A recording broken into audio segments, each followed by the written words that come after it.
Round up the ponies. James Lomenzo here from the mighty Megadeth, backstage in New York City at the Hammerstein.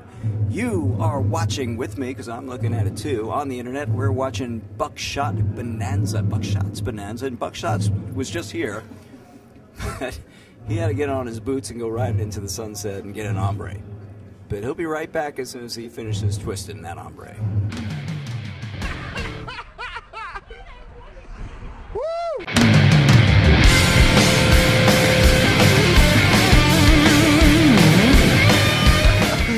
So we're on the Jack tour, 10 days old now on the tour. How's everything rocking and rolling, man?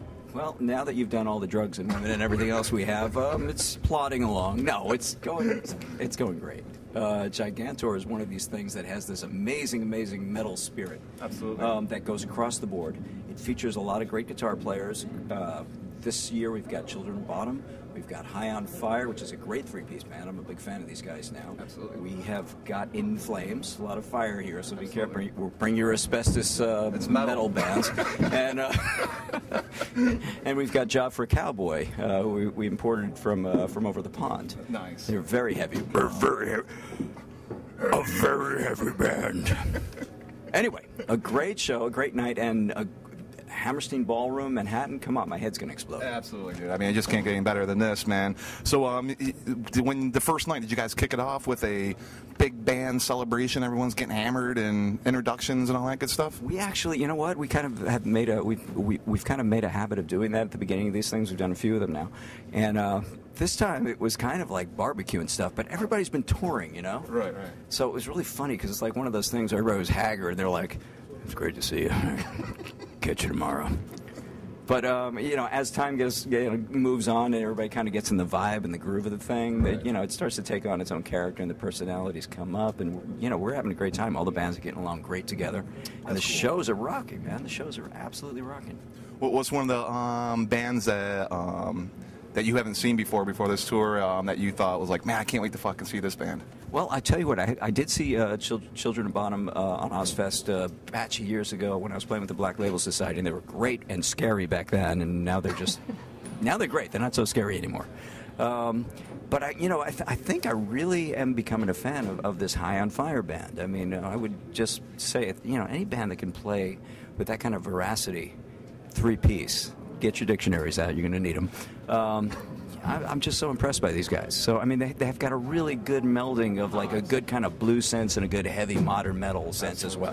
Absolutely. They're like the power trio. Do you think? Absolutely.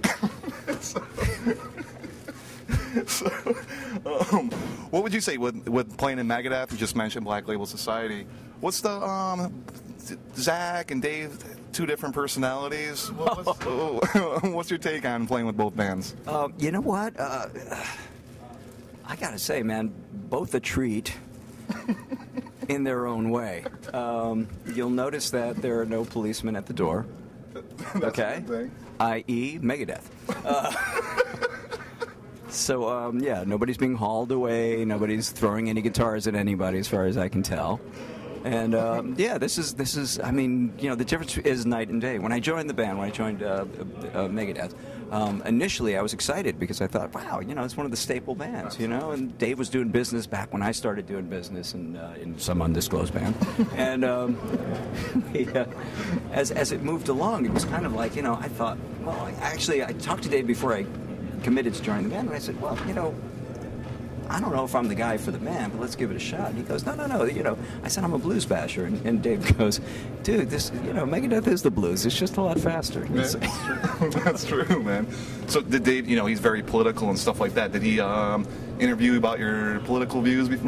No, man. He's a beautiful guy, man, because his whole trip is, you know what, if you're good, if you're intelligent, if you can play, just get in there. You don't have to subscribe to anything, you know. I do. Ideologically, I get along really well. I mean, I kind of see a lot of the stuff as he sees it. Right. Which in Black Label, maybe not so much, but, you know, they had enough beer, so they could convince me. That's funny. Who has the craziest fans, Black Label Society or Megadeth? It depends, man. It really does, because it's the crazy fans outside of the bus. on Black Label that always freaked me out. You know, yeah, those guys who are just like putting arms through the windows and stuff like that. I mean, that's one sort of crazy. The Megadeth fans, I mean, they're staple metal people. Right. You know who you are. Absolutely. And they're the people who come out and they're just, they're coming to the altar of metal in a way. You know, they're the same people who, see Slayer and Metallica and all these other bands because these are like kind of the forefathers of, what we do. Right. So, what do you call it? Have you guys started working on any new material with Megadeth at all? Yeah, we're chopping stuff out every night backstage. We got a little recording back there. Oh yeah, sweet. Yeah. Try and stop Dave from creating anything. That's true. He's one of those people who's wired that way, and it's a great experience because every day we're chopping at something. So as soon as we finish this Gigantour, which goes on for about another 3 weeks through Northern America and up to Canada, then we're going down to South America. And then to Puerto Rico, I think. Nice. And we should be finished in about a year, the way things are going. But no, we should be finished by late June. And then we're going to take a little bit of well-deserved time off, and then we're going to start dodging out some of the stuff that we come up with, see what we can do for a record. That's cool. Are you Dave allowing you to put some 2 cents in it already? Oh, he did on United Abominations. He gave me plenty of room to run. That's Yeah, it was great. Yeah, I didn't know what to expect, but cool. he's a real catalyst for talent. He likes to bring everybody into the mix. That's the way it should be, man. That's the way it should be, So I'm a big Megadeth fan. Always have. Wake Up Dead is my ultimate favorite Megadeth song. I'm trying not to fuck it up tonight. All right, cool. I'll be like, what are some of your favorite songs, playing live with Megadeth?